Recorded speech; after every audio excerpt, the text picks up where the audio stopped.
Alright, what's up guys? So, as you know, Ingrid is here, and much to the surprise of many people, but not myself, there was not a main balance patch with this Ingrid update. It was a mini balance patch, just a little teeny tiny touch of something, only system changes.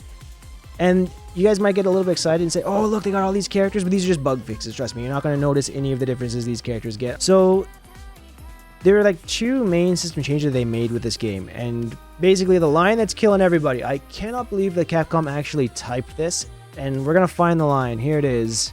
Are you guys ready? The amount of situations where the upside of going for a normal throw was becoming too small. Yeah. Some interns are gonna get fired for typing that. What did they actually change about throws? Unfortunately, this time, unlike the last update, I don't have the previous version installed on my PC anymore, so I can't really show and kind of contrast.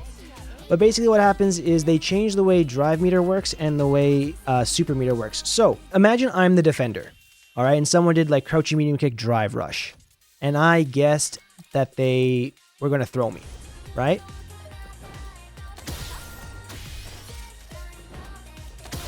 Before, as the defender, successfully throw teching would give you a whole bar of drive gauge, but now only gives you half a bar of drive gauge, so it's less. That's what they changed. Did they buff throws in this patch? Well, it's not a buff. They nerfed the reward you get for teching it. Is basically what they did. Yeah, they didn't nerf the throw itself. They just nerfed the reward the defender gets for successfully throw teching. Pretty much. That's it. And also, the other change is, now the defender gets 0 super meter for teching a throw. So you look at my super meter, 0. You get nothing. Nada. Zilch. So, a lot less reward for meter gain for you as the defender taking throws. So the throw itself wasn't buffed, but, you know, your meter gain was nerfed. So that's where we're at with this. Oh, let's go like this. Here's the big change. So Ryu's going to do this. Alright. See that? That's a whole new animation. That wasn't in the game before. That blue flash. Look at my drive gauge. Alright.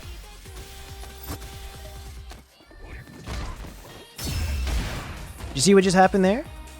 When that hit against the throw, that wake up drive reversal, it actually brought back one of my drive bars. See, that just went up. I was at 2 and a little bit, and then it went back up to like 3 and a little bit. So what ends up happening now in this game, if you guess correctly and do a drive reversal against a throw, and your drive reversal connects on the throw, you will gain back 1 bar of drive gauge. That's kind of how they're making a little bit better for the defender now against throws. So if you think your opponent's going to go for a throw and you go for this, you just get more reward. You know, there's no extra thinking added to the game. You just get more reward by not losing as much drive meter if you are correct on your guess for the throw. That's really good for characters that don't have vulnerable reversals and can't just full send it with a DP. So if you're one of those characters, congrats, now you're a little bit more drive meter efficient by using it. So that's the first really big change.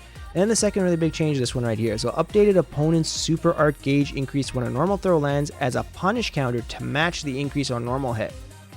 So on normal hit, the attacker 2000, opponent 1400. On punish counter, 4000, changed from 2800 to 1400. So basically what this means, let's look at Ryu's super meter and my super meter. So I'm going to add a punish counter. So imagine Ryu does like a Shoryuken. Regular throw. There you go. Punish counter throw. So the attacker gains way more meter now. And so not only do you gain a ton of meter for getting the punish counter throw, your opponent barely gains any. So it's a good way of kind of like, you know, ending out rounds. If you can get a throw instead of a combo, it's much more meter efficient for you versus your opponent. And this is a good opportunity for us to check Steam charts. I have a feeling this game is going to break the... Yes, it broke the all-time peak. We got it. Okay, hold on, guys. Give me a second here. Let's do this. I told you, I made the prediction on my last stream that this game was going to break the concurrent all-time record. The old all-time record I think was around 70,000.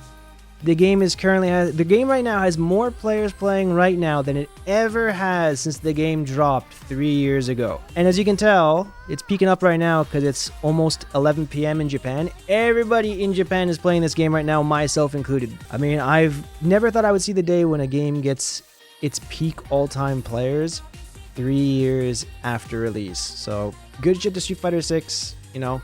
Not a perfect game, it's got its problems, but it's doing a lot of things right. I just want to say thanks to all like the amazing, like, not just English speaking content creators, but especially the Japanese ones, because they've been doing so many good things for this game. People like Dogara, you know, Haitani, Daigo, all the guys and everybody's been making content for this game. If you guys haven't ever checked them out, check them out. I mean, there's some bad out of translation stuff that you can use on YouTube, but they have some really good stuff to watch. So a lot of this game's growth is due to their hard work, so I just want to say thanks to those guys. My hat's off to you. I've been a fan for like 15 years of all those players, and can't wait to cheer them on more.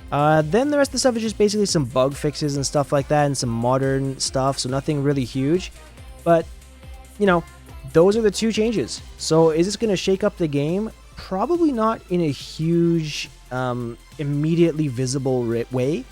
But one common thing that's been happening since the last patch is in Street Fighter 6, even in like top level play, it's been really, really common for at least one, if not both characters or both players to have 3 bars of super meter by the end of round 1, which is insane just because meter gain has been so big. So this is hopefully going to help alleviate that from happening, you know. But we'll see what happens. We'll see what happens. I'm not sure if it's actually going to change stuff. Anyways, guys, let me know what you think. Do you think this is going to have big impact on the game? I mean, if you do, let me know. And if you enjoyed this video, don't forget to like and subscribe. It helps me out so very much. I'll see you guys in the next video. Peace.